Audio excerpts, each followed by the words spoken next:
Welcome to Rough Draft Podcast. Rough Draft Podcast. Rough Draft Podcast. The Rough Draft Podcast. the Rough Draft Podcast. Rough Draft Podcast. Welcome to the Rough Draft Podcast. The Rough Draft Podcast. Welcome to the Rough Draft Podcast.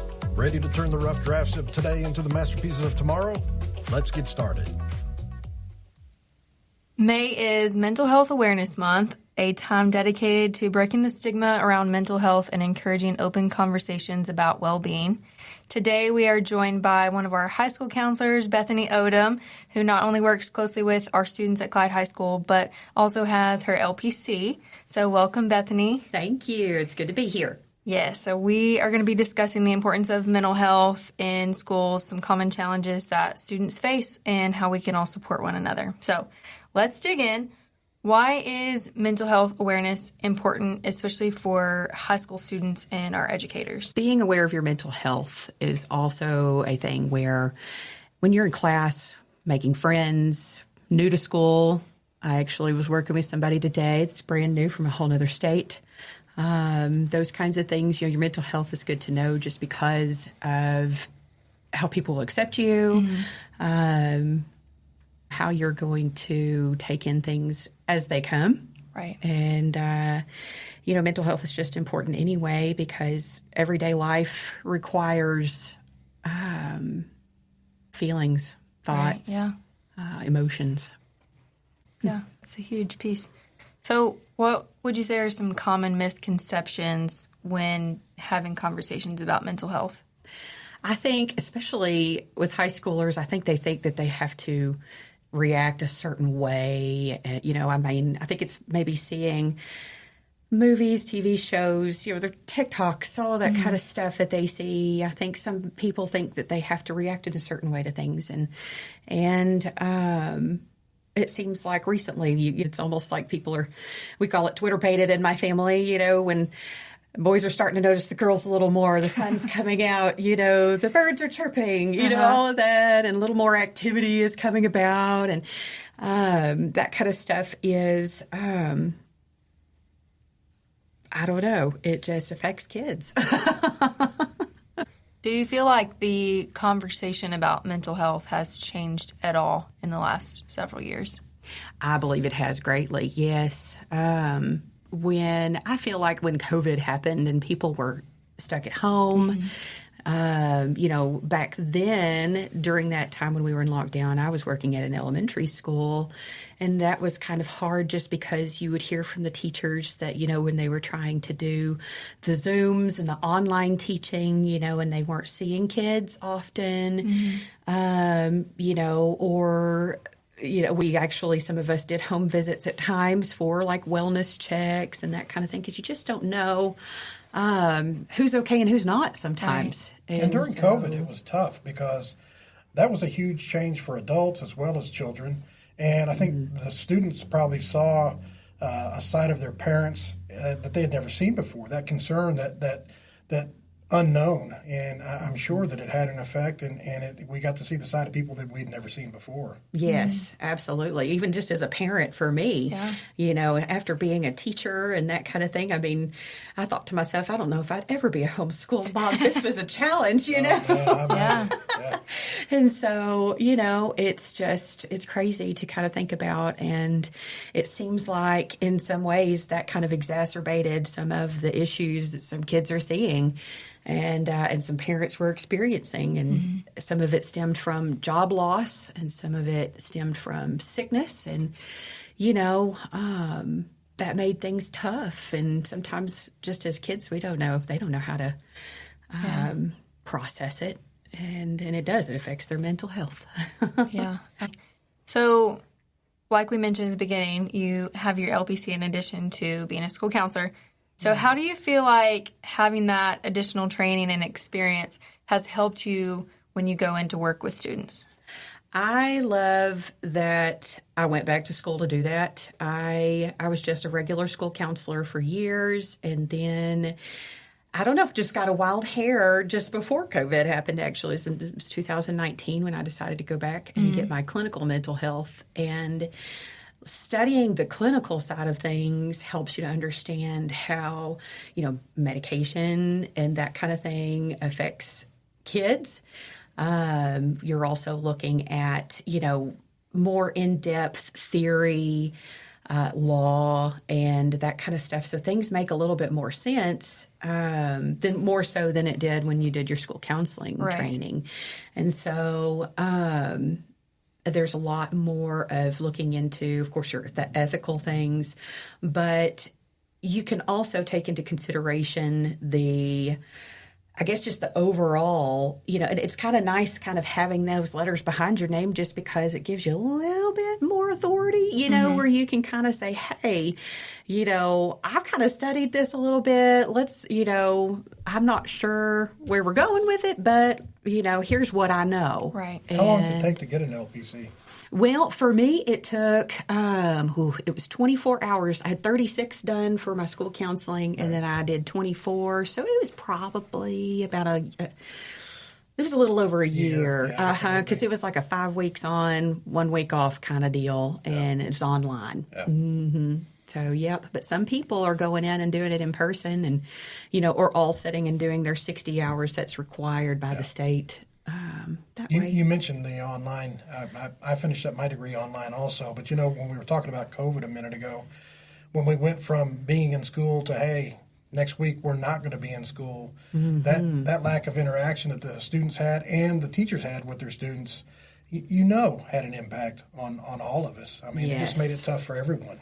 It's so true. And I know for just as school teachers, we don't just get in it to have a job. Right. They do it because they have hearts. And, we had teachers that would worry about their kids. Yep. And even that part of the mental health aspect really kind of grew. And, sometimes the only time you could talk to mom or dad was 11 p.m. at night and those kinds of things. And so it was quite different for sure. It was for everyone.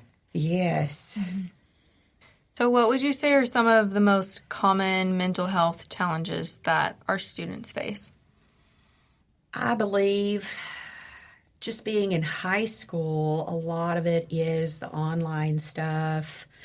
I can't tell you how many times in some of my years that I've heard kids talk about not sleeping at night.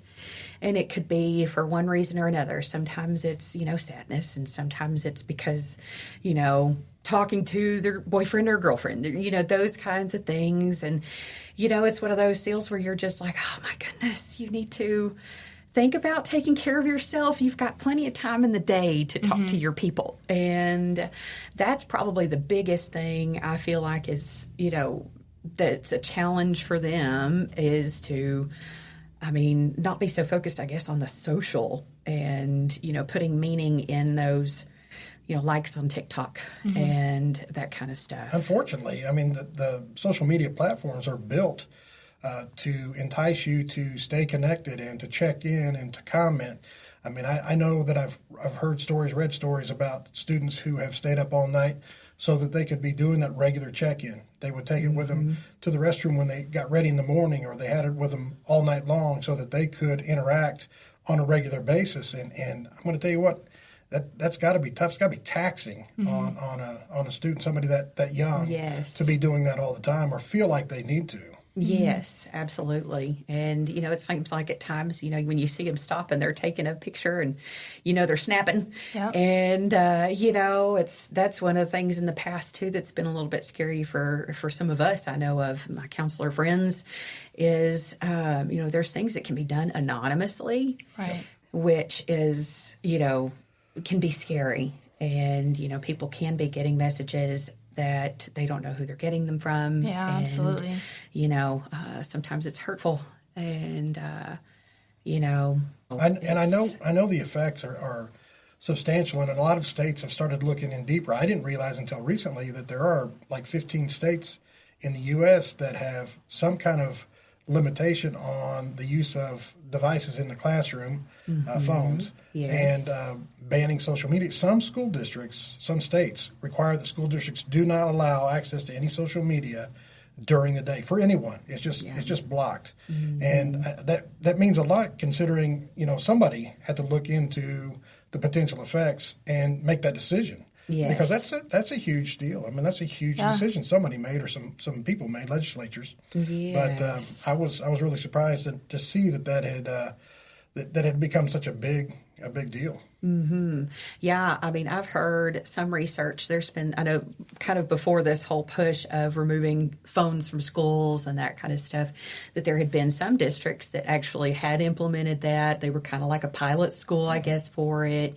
And the difference in the data of, like bullying went down, grades were going up, attendance improved, all that kind of stuff, and so when I guess it allowed them to feel safer and, well, they don't feel that obligation to check in, and they don't. Yes. And other folks don't, as well as I do, seeing social media, there's a lot of folks out there that are really brave when it comes to posting. Yes. If you have that same conversation face to face, it's not the They'll same never conversation. say it. No, Right. they would never say it. You're exactly right. So it has to have an effect, not just on students, but adults also. It's true. Yes. I think it probably has had some effect on kids' self-esteem, though, as well. Yes. Because of, that validation that they seek from the number of likes or shares. So true. And so, and you don't get that in the real world from, somebody's not just going to walk by and say, oh, right. love your shirt today. I mean, you might get that, but it's not going to be all day. You're not going to get over 100 people telling you that. Comparisons they do to the influencers that are on social media makes it really tough. We've talked for years about the image that the media, the magazines put out, and people trying to live up to it, particularly students. But now it's just moved to a different media. It's online. So you see the influencers and you see what they hold as a priority, and then our students, not just Clyde, but students are trying to figure out if those are the values that they should embrace. And it creates, it's going to create a conflict. Absolutely, yes, and it's kind of one of those, in the so many years. This is my 9th year as a school counselor, and I can't tell you how many times I've heard kids say that they wanted to be YouTubers when they grow up, and that kind of thing, and in some ways you're kind of like, yeah, that's great. You can really positively influence some people, but then there's so many other jobs that you could be doing, and so let's look at your strengths and let's look, use those. Right. It's not everybody's going to be a YouTuber. Yeah, just because you can create a channel doesn't mean. That's exactly right. Absolutely, yes. Yeah. So, what are some tips, I guess, of ways students could recognize stress, anxiety, depression in themselves, but also maybe in their peers? Mm-hmm. Oh my goodness! One of my main things I've just recently, when I was talking with Mr. Hodges and Mr. Cumby, we were kind of talking about that, and I told him I'm kind of a weirdo. One of my first questions that I always ask is, are you sleeping when I'm talking to kids? Doesn't matter the age, and sometimes even parents if I'm on the phone with them and that kind of thing, and because that's so important. That's one of my first things I look at is, are you sleeping? One of the things too that is attendance. We watch grades, and luckily, it's kind of one of those things too where every year you talk to kids that they know about something important that's going on with their friends, but they just don't think to tell an adult. And I mean, I went through that one year teaching. It didn't even occur to me to go to the school counselor and tell them what is going on with this kid. And so, it's crazy because there's times like this, kind of like what we've been going through, that, that's kind of when you have more, I guess, awareness of what's important and what's not to tell. And it seems like, when you're going through something kind of deeply emotional like Clyde has recently, the kids seem to be more aware. And I have had, some kids come to me and just say, hey, you might want to check on so-and-so. I don't know. They're kind of, their posts are getting a little dark, or, they seem sad in class and they're not really talking to me and I'm not sure why, but I don't want to address it, Right. They don't know what to do. Absolutely. They don't know what to do. And so, and that's one of the things that's kind of nice, I guess, too, with also them knowing, I'm licensed. They can come to me and just say, and hopefully trust that I've had these tougher conversations before, and can really maybe get to the root of it. And it's what I'd like to do.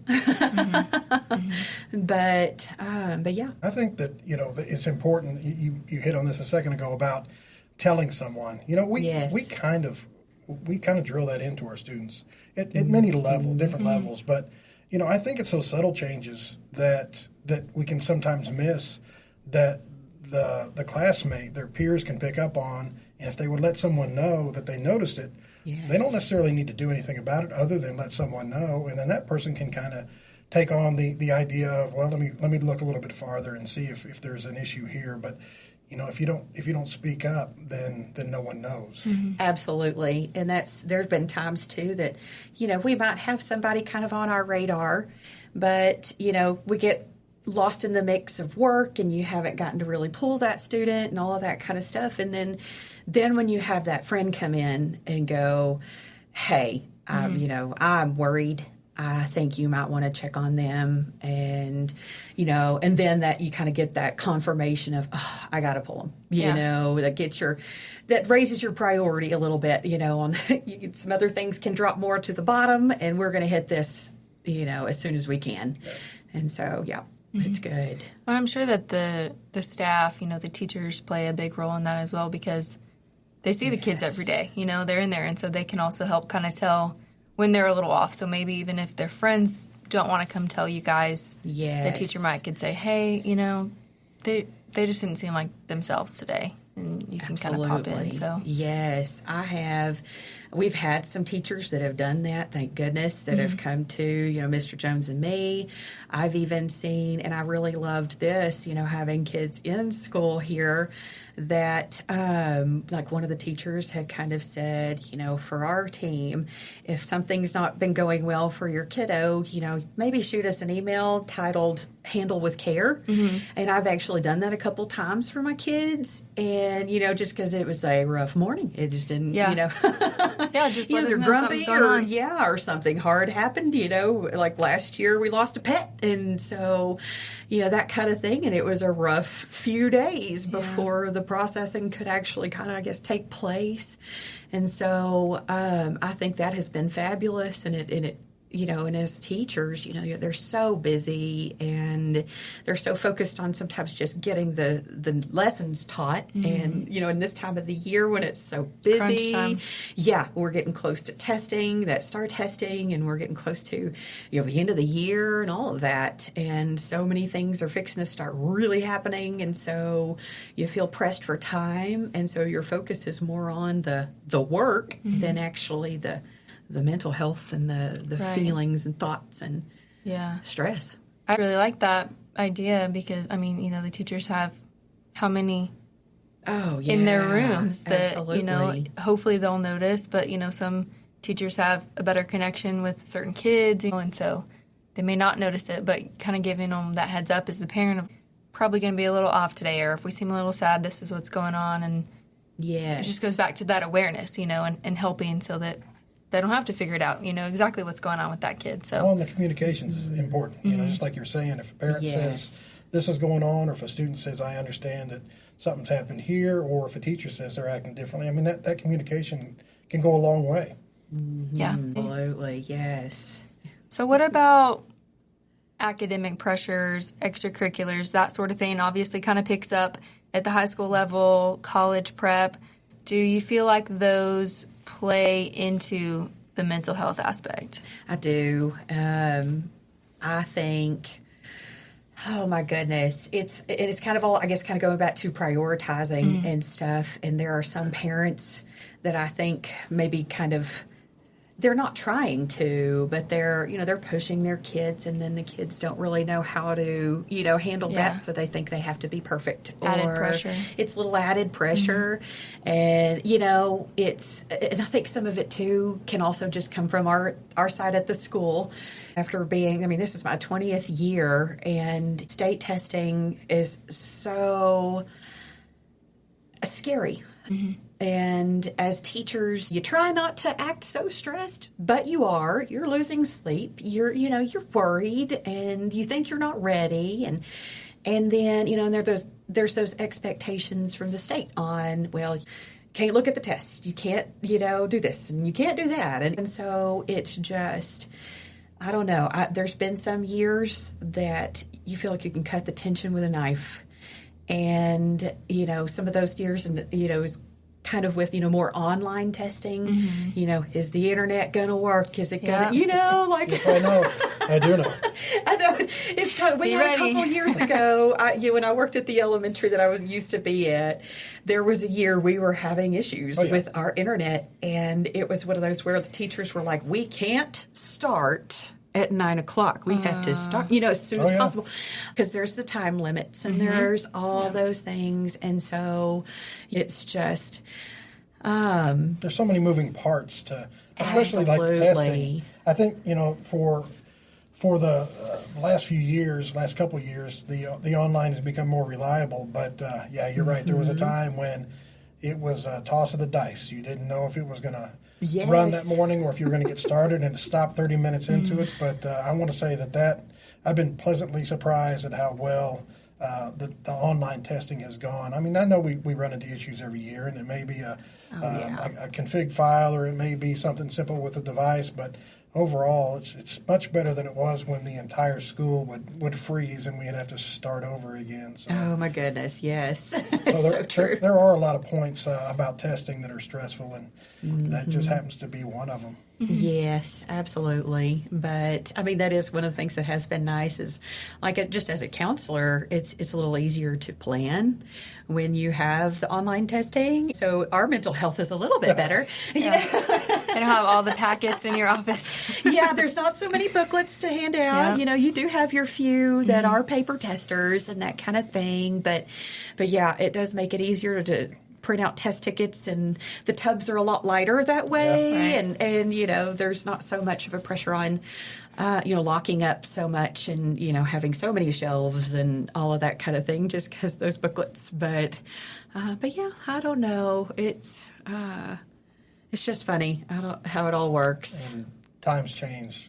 They do. Who knows if they'll ever stick with it, or if they're going to stick with the testing system. I know there's a push to get away from it, but who knows? Yes. I'm sure they'll change it just when everybody has it Soon as we figured get used out. to it. Yeah, right, absolutely. Well, and that's one of the things too. That's a pressure too. Is just it seemed like there was a big movement this last school year of opting out and that kind of thing. Oh, that's right. And is that a real thing? Is it not? And it's one of those where we had to learn that it's not, unfortunately, unless your school allows it. But I don't know. And it's one of those things, too, where especially in high school, you have to have it for graduation. There's no, there's no way around it. Right. And so that was kind of one of those talks where things came in with those parents. You pull them in. You say, hey, let's have this talk. Really and truly going through the motions, having your children do this test, it won't hurt them. It will be okay. They will make it through, and so will you. They test enough and they know what to expect. It'll be okay. And, they're not a test score. Right. Well, and I feel like that adds more pressure to it when the parents make it such a big deal. Just treat it like it's another day. They know they're going to take a test. Hey, do your best. It's all going to be okay. But it does make a good point, though, because I can remember when I was in school, the academic part was the most stressful for me. I didn't worry about the social aspect. I was worried more about whether I was going to finish the assignment and how well I was going to do on the assignment, and that's what occupied my mind. If I lost sleep, it was because I didn't know if I studied enough for the test I was going to have the next day. I'm just glad I didn't have to worry about social media and all the other stuff that goes on now, because it has really, it is a lot to distract. There's a lot to occupy a person's mind, not just students, but everyone. I mean, with all the distractions with technology that are available now. So it makes it even tougher, I'm sure. Mm-hmm. Yes. And I mean, and it kind of goes back to our talk on mental health. I mean, it just, you see, kids aren't aware that these kinds of things affect them, but they do. And how are they made aware? There's a little bit that we counselors can do, and it seems like more in the younger ages you can really kind of talk about that with kids and be in classrooms more, and but not so much at high school. But they need it just as much because this is the time that they're kind of building that adolescence moving into adulthood, and I feel like I have that talk all the time with kids of you're working on finding yourself now and who you want to be, and it's these friend losses, yes. and what people are doing, I guess, on social media or saying that you've read. It's in the grand scheme of life, it doesn't mean much, even though it means a lot to you right now. And that's what's amazing to me. I mean, I can remember back then when a counselor would tell you, here's what's important, don't worry about this, don't worry about that, and I was just looking at him with a blank stare like, you don't understand, you're not Yes. here. So the mindset for a student is a lot different than it is for an adult. But luckily, we can look back and remember those days that it was stressful, and it may seem petty now, but it's really important to a student for that, the whole social thing, and Yes. I imagine it is stressful. Mm-hmm. Well, and that kind of made me think of where there's this so much brain research and stuff on. They say that, your brain hasn't fully developed until you're around 25 years old. Right. And so these kids still are kids. Yeah. And so there have been a few times that's what I've had to tell some kids I speak with is just, your brain just isn't ready to, process all of that just yet. This is still a little abstract for you. Maybe once you make it through college, you'll have a better idea, and things will make more sense. And maybe someday when you're grown up and you are married with kids, then you see the other side. I'm still waiting of for that day things. myself. I hold on to that thought of maybe I'll be. I don't have teenagers just yet, but we're getting there. Yeah. That's awesome. So let's talk a little bit about support and resources. So obviously we've got counselors, but what other resources are available to students who maybe need a little extra support? Oh, my goodness. I mean, one of my best resources that I go to for even things is, like here locally, I go to Nurse Holly Kofer. She is a huge asset here because she not only knows families in town, but she knows the medical side of things. And sometimes we can go talk about, I could bring up a name and stuff, and she'll go, oh, yeah, they're in my office every day, always saying their stomach hurts, or that kind of thing. So then, there's your kind of confirmation that there could be some anxiety. But then and something, too, there's plenty of places, luckily, in Abilene. I have not gotten to speak to so much like resource care and stuff here locally, but it sounds like they're a huge part in helping with mental health. I do a little bit of outside counseling and in the process of joining kind of a little group outside. And then also we have had some counselors that have come in to our school, Right. which is rare. And thank goodness we've had them because they have handled some crises that, we as school counselors may not have been able to address as quickly. And so, it's been fabulous. And luckily, we have a district where mental health is important. Mm-hmm. I do feel that we're seen as counselors, and, when we say things, they listen, and that's really nice. Yeah, and, that's important. It is, and it's important. And that's kind of one of those things where you have to consider those kinds of things to be able to teach the kids, for them to be able to learn and grow and feel safe and all the things, and for parents to trust us with them. Right. Yeah, absolutely. So what would you say to a student who maybe is struggling to kind of approach a counselor or teacher or trusted adult with something that they're dealing with? One of the things that I like to do is try to just visit with them occasionally and just kind of build the relationship, because I believe that kids aren't going to open up about hard things if they don't know you. And, one of the scary things, too, I guess, as school counselors, though, is a lot of times we call ourselves triage, and usually it's something major that can come to us that, we may not even know the child, but we have to pull them. And we might have to ask them some of the hard questions and, and determine if we're going to have to call in somebody else, call in help. And I don't know, it's just kind of crazy. Sometimes they're willing to talk and sometimes they're not. And a lot of times, too, I have kind of found that if you are in touch with the parents, kind of going back to the communication, there have been times that I've had to make those hard calls and just say, hey, your kiddo's telling me this. I know you know better than I do what's really going on at home. What can I do to help?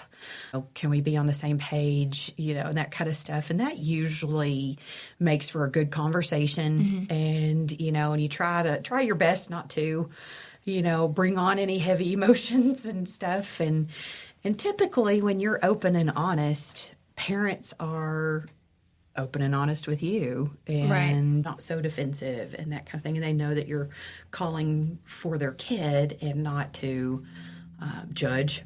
Right. Yeah, hopefully they know that you mean well and you're trying to better the situation by making that call. I mean, I would imagine that it's not exactly something fun that you just want to have to, call the parent and say, hey, did you know? Absolutely, yes. And then, and then once, I think it changes too when you become a parent. And you see a little bit differently. Of course, I was still teaching whenever I had my children, but it was one of those that for a few years, as a single teacher, that kind of thing, when I would talk with parents, you didn't really, I guess, sometimes convey a message the way you really intended to. But then once you have your own kids, that really, you're kind of in those shoes too. Yeah, you understand the mama bear and the papa bear kind of stuff, a little bit better because, you would fight for that baby, any day. Oh, yeah, absolutely. Especially if you think something's wrong. Yeah. Yeah, no, I can imagine. So kind of talking about our teachers now, how can they support the students' mental well-being in the classroom? Obviously, we kind of talked about they can let you guys know, but maybe let's say you guys are unavailable. What can the teachers do if they notice something's off with a kid? Yes. One of the things that is great is we do have some really loving teachers that, they may pull kids out in their out in the hall on their own and really not need us because they know the kids better. It's one of the tough things about being new is there is that aspect of, well, I don't know her, and preferring somebody else that they do know. But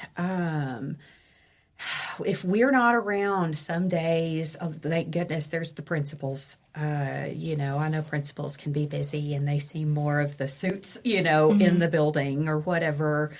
If they know that they need to talk to a kiddo, they'll be happy to do it. And I know that our principals are that way. They make time for kids all the time. And sometimes they'll come to me and, or to Mr. Jones and all that kind of stuff. And sometimes it'll be the next day that we might need to pull a kid, but, we make it happen. Teachers, too, it's kind of one of those, I know that there's been a push more to be like trauma informed and that kind of stuff. That's kind of more of the school trend now. And, it's something that personally I feel is pretty important because I think nowadays there is maybe a little more trauma in some of these kids' lives than we really realize. And, of course, I think nowadays, too, we're a little more aware because of all the social media and all the, things like that. But, sometimes when those teachers do kind of get distracted, taking that moment to kind of sit back and maybe notice, whoa, this kid hadn't been here much. Yeah, they are seeming a little more angry. They're sleeping more, whatever that could be. Thinking of what's going on maybe in that mental health aspect of, is there something going on at home? Is there, they're teens and they sleep more or whatever, but is there something really behind it? What's the underlying problem? And so that's something, too, that they can consider. But then they also have to take care of themselves, which is so hard. Let me ask a question. Being in the classroom for a while, I could notice a change in the way a student acted. If a teacher notices that, should they, ask, are you feeling? Yes. Or, okay. I think it would be helpful, Yeah. especially, there's been times that we have had some teachers that have done that, and it's been, wow, thank you. We hadn't seen.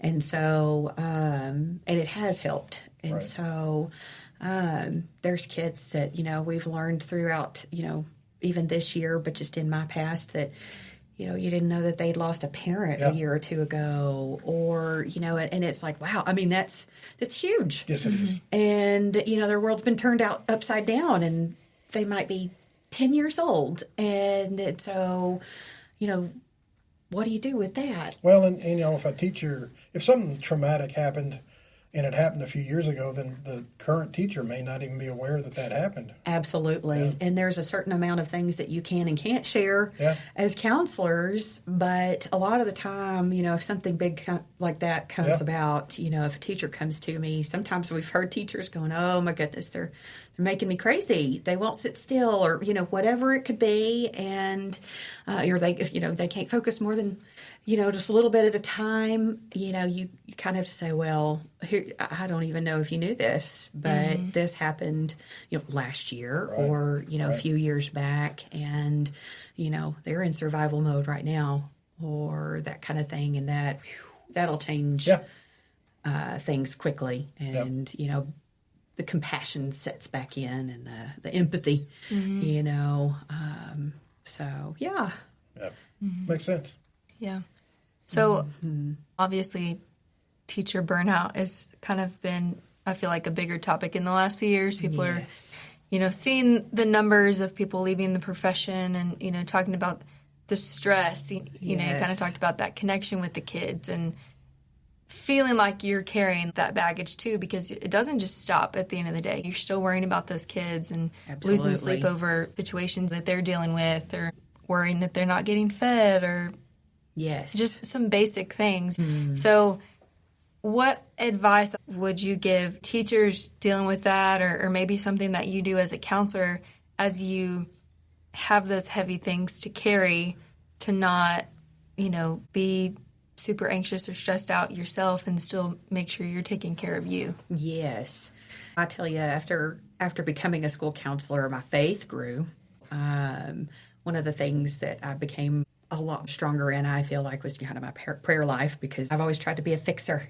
If I can find that turkey and dressing for you on Thanksgiving, by golly, I will call the grocery store and see if they can spare it, or whatever. Any teacher, I think, would do that too. There's just so many of us that, we're not in school just to teach. We're here to love on kids and support them and help them grow and become the best they can be.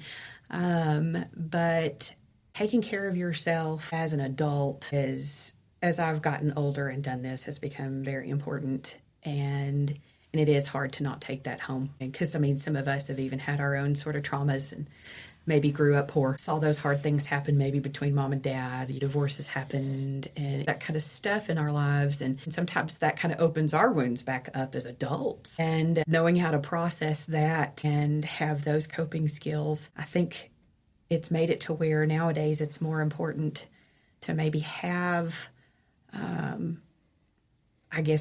more LPCs, if possible, more social workers, that, somebody in the schools, to where even those teachers can talk. And, but it's also a thing where teachers need to know that they have the time. I think that's been a big stressor for teachers, is, the time constraints on getting things done, getting things taught, kids being absent when they're sick, flu season, stresses the teachers just because, holy moly, they haven't been here all week. This is a very important unit. How are we going to get caught up? All those kinds of things. And there's an element of just sitting back and kind of reprioritizing that I think beginning of the spring kind of does and needs to be done to be able to make it through that quickness that's coming. We're on that downhill slope kind of thing. Right. and to be able to, I guess, kind of persevere and finish out strong.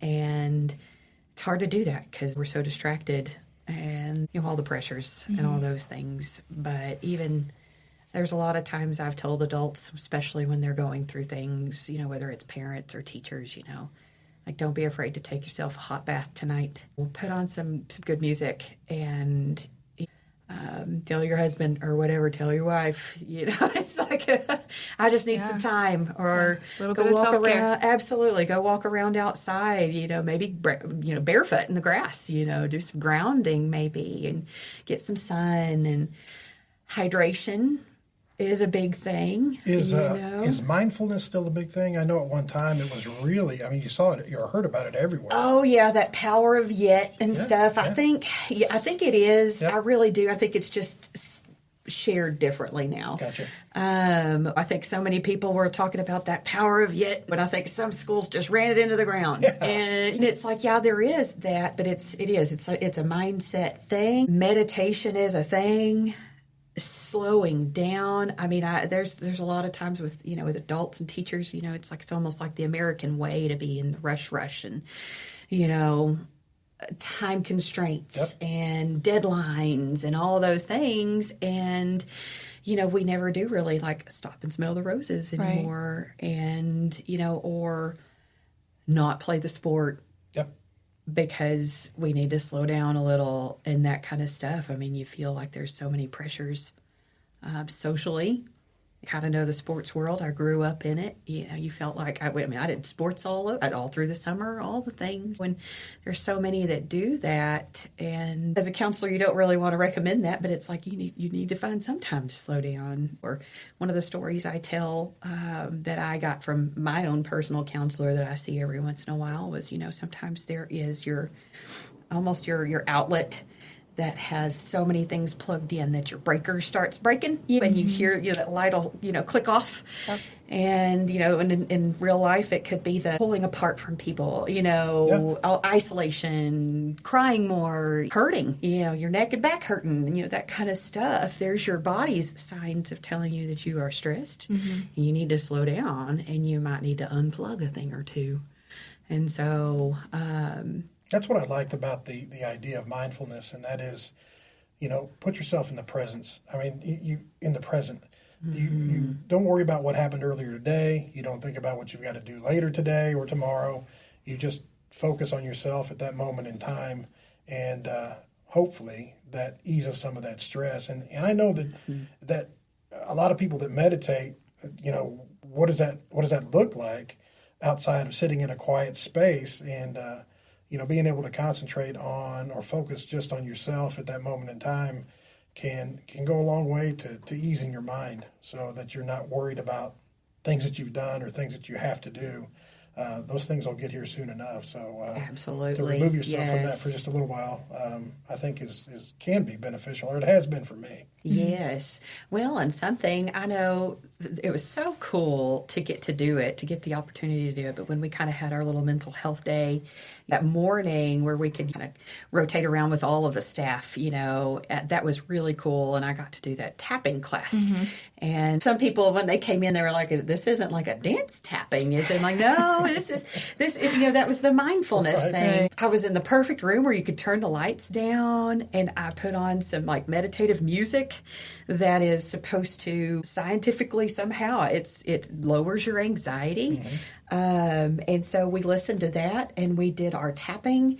And that was some of what we walked through was you tap on those meridian points, and I'm so stressed about getting grades done, but yet I'm going to get this done. It'll be okay. And it brings kind of that focus, but also it's like EMDR therapy that is done, and it's basically bringing that stuff from way back where you're in your fight, flight, or flee back in front to that prefrontal cortex where you have that thinking more under control, and maybe that stress, you can make better decisions to relieve your stress. And so it's something that you can do in about 5 minutes, and you do it in a few rounds of it. Yep.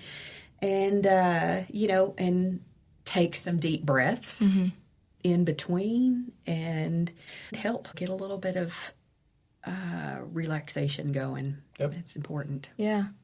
So I'm glad you mentioned the tapping session because I had never heard of that until I met you. So that was new for me. But what other practical tips would you give somebody in terms of self-care? Listen, if anybody ever wanted to get a hold of me about the tapping, that was really cool. I had a teacher reach out to me after we had done I love that. And yes, because I had even started thinking I could do tapping in my own office when I'm seeing people outside of school. Because everybody, typically when they're coming to see a counselor, there's something going on. And about half the time, it's something deep. Something maybe from their childhood or whatever. But yes, there's tapping that you can do. There is one of the things that I have been trying to do more reading on is, the effects of what you eat, the more of that you are what you eat type of stuff, and how important it is really to not eat so much of the processed, prepackaged things, which is so easy to, pack in the lunch boxes and all of that. I'm guilty of it and I eat it too. Yep. But those kinds of things, taking the time to maybe cook at home, staying hydrated, getting those electrolytes in you and how important that is. Even drinking lemon water is good for your liver. And if your liver is clearing things out, then it helps overall with gut health. And, if your gut health is good, your brain health is better. Kind of all ties together. And as an LPC and in doing some of this that I've been doing inside school and outside, I really do think that there's a tie between your physical, there's like a physiological Absolutely. tie between if you're stressed, you're going to hurt. If you're stressed, you may not sleep, those kinds of things. Or if you're hurting, you may, the stress is higher. All those things, it just ties together. And I think there's a lot of things that, some of the things you just mentioned, people don't know about. Or if they've heard about it, they don't know whether to believe it or not. But I've really seen a movement with the grounding. You mentioned that a moment ago, and I know that my wife and I do that, my wife more so than I, but that conversation came up at the administration office the other day, and I was surprised at the people that actually ground, but had never said anything about it. So I'm sure they're thinking, they're gonna think I'm strange for talking about this, but you start talking to people, and it's like, I do that, and I do that, and they swear that it helps. And I don't, those things like the tapping, the meditation, the grounding, they don't cost anything. Yes, you're right. To try them out and see what happens. Find a YouTube video, Absolutely. I'm sure there's one out there. Yes, and really, it's kind of one of those things too. There's a lot of people that don't get a therapist because we're expensive. Yeah. Yep. Really, and they don't see how they could fit it in their budget, or they just come a few times and just go, okay, can't make it. I'm going to have to quit you. And sometimes that's a tough thing on us as therapists, but you understand too, because it just is what it is, and the economy is just not the easiest as it could be right now. Yeah. Well, I'm glad you mentioned the things that you eat playing into it, because I feel like a lot of times people probably don't consider that as being impactful on your mental health, but Mike and I have actually had conversations about how, there's been studies done on red dye, I forget the number, and how it links to hyperactivity with kids. And so I had shared a story with him on a couple years ago when I was in the classroom, and we were in science, we were talking about healthy foods and different food groups and all that. And so we were talking about some of our favorite things to eat. And I had a kid that was very hyperactive and starts naming off, and it's all these red foods, and I'm like, I believe it. It makes so much sense. It is. It's true. I'm seeing the connection in the real world. Oh, my goodness. It's just crazy that, that wouldn't be the first thing I'd think of. Nope. Like, I'm kind of struggling and anxious, and maybe I'm not eating well. I don't think that's the first connection I would draw, but maybe that's part of it. Absolutely. Well, and that's something too that I've been seeing more of as well is, like you eat the same things every day. Like I know some of my elementary time, we had kids that ate McDonald's all the time. And sometimes you need more of the protein. Sometimes you don't need the Sprite. You need water, those kinds of things. And you can see that in their behavior. And us too. When we're not hydrated, when we're not eating, 3 times a day or whatever, we might tend to get a little hangry or realize that we're just, we're droopy and we don't know why. Like I did that actually yesterday and realized, I had breakfast, but it's 2:30 and no wonder my stomach's growling and I feel like I could, fall asleep right here, I've noticed as I get older, I'm much more sensitive to foods. I mean, I can eat something and an hour later feel really bad. And I can tell that it was that food, not because of that one incident, but I can remember that, hey, about 3 weeks ago, I had the same meal and it made me feel the same way. But I think when you're younger, your body's probably a little more tolerant and you probably don't notice those things. But I know with me, as I've gotten older, I have really noticed how foods and drinks and things will affect me either positively or adversely. Yeah, it's crazy. And it's the same here. I mean, just as I've gotten older, I've started to notice those kinds of things too. And, I'm caffeine sensitive now. Like, I can't drink a tea after lunch because, or coffee because I love my coffee. Yep. And, but yeah, there's, it's a gamble on it when I'm going to fall asleep that night if I have it a little too late in the day. Yeah. And all of that affects your mood and it affects the way you feel and the way you interact with other people. So, if you're up late, that doesn't make you as light on your feet as you the next day as you would be otherwise with a good night's sleep. So yes, it all comes into play. Absolutely. Yeah. If somebody listening is struggling with their mental health, what is the first step they should take? They need to reach out to somebody. They need to maybe just Google therapists in Abilene or therapists in Clyde or just wherever they're located. That's what I would think would be best, just make that call or talk to somebody you trust. When I started seeing my counselor, that was my first year as a high school counselor 9 years ago, and we were going through something really rough, and she had actually been a school counselor. She was one of my son's pre-K teachers at the time, and she asked me if I was okay. And I was just floating, trying to make things work. I was in survival mode, and but I didn't know what to do because I was new and seeing things going on that I couldn't fix. And so she asked me if I was okay, and in teary eyes I said no. She told me exactly what to do, and she said, "Let them know that I sent you." And they will make a place for you. And that counselor did. And it was really great. And that's kind of what I do too. I have my people that I see and have, I've been seeing people outside of the school for the last, I guess now it's about to be 4 years. In May, it'll make 4 years. And just kind of started seeing people through my church.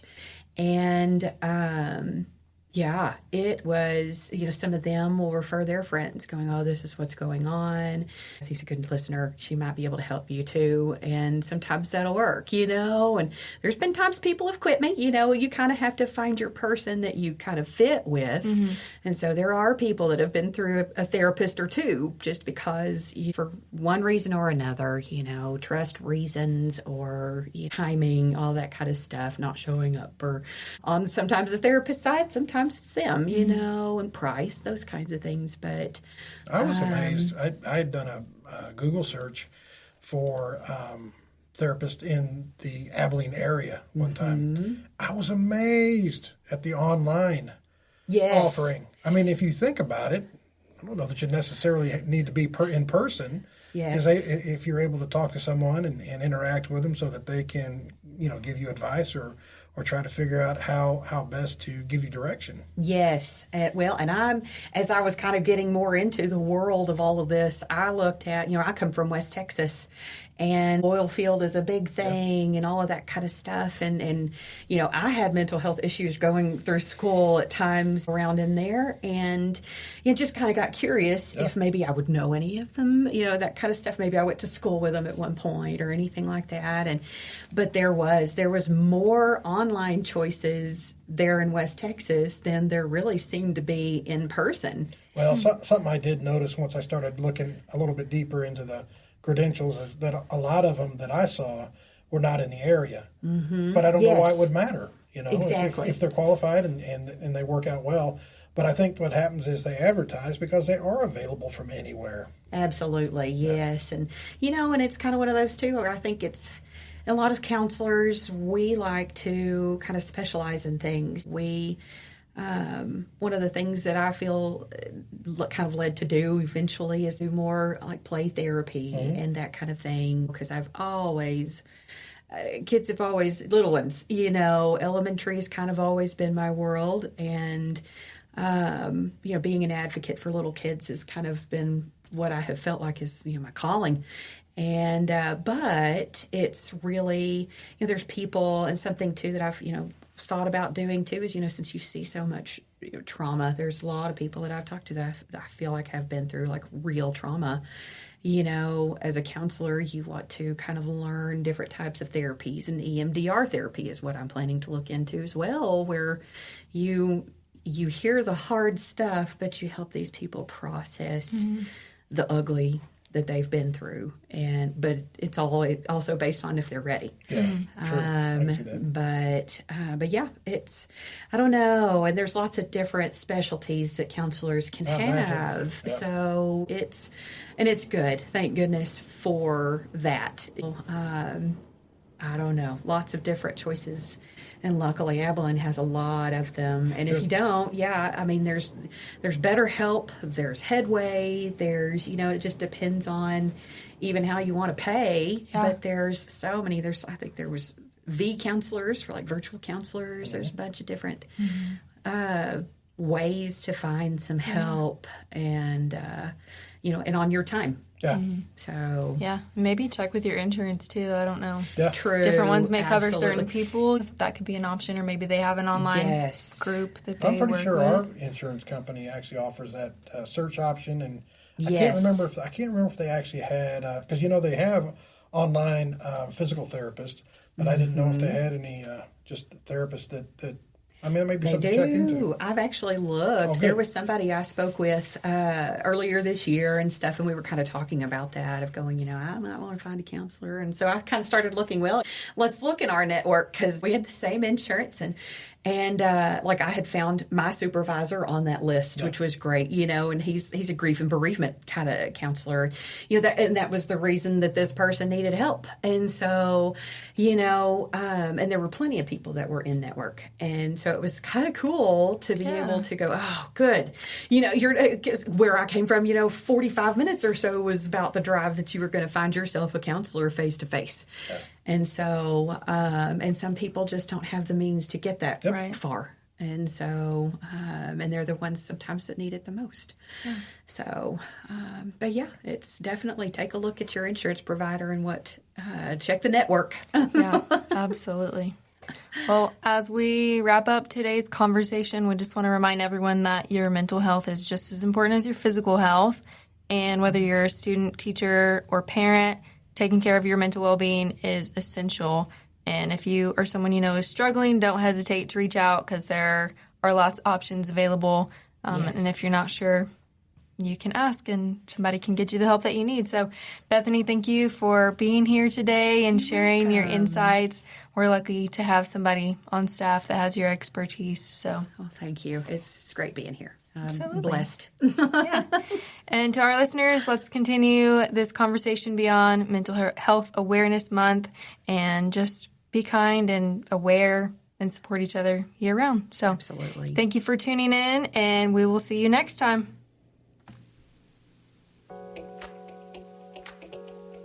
Thank you for listening to the Rough Draft Podcast. Where we dive deep into the challenges facing K-12 education today. From funding disparities and overcrowded classrooms to the growing pressure on teachers. And the evolving need for students. We explore the real issues that shape our schools. Whether it's the fight for equitable resources, the impact of standardized testing, or the struggle to meet the diverse needs of learners. We are here to bring the conversation to the forefront. Join us as we unpack the critical topics, share insight, and brainstorm solutions to build a better future for education.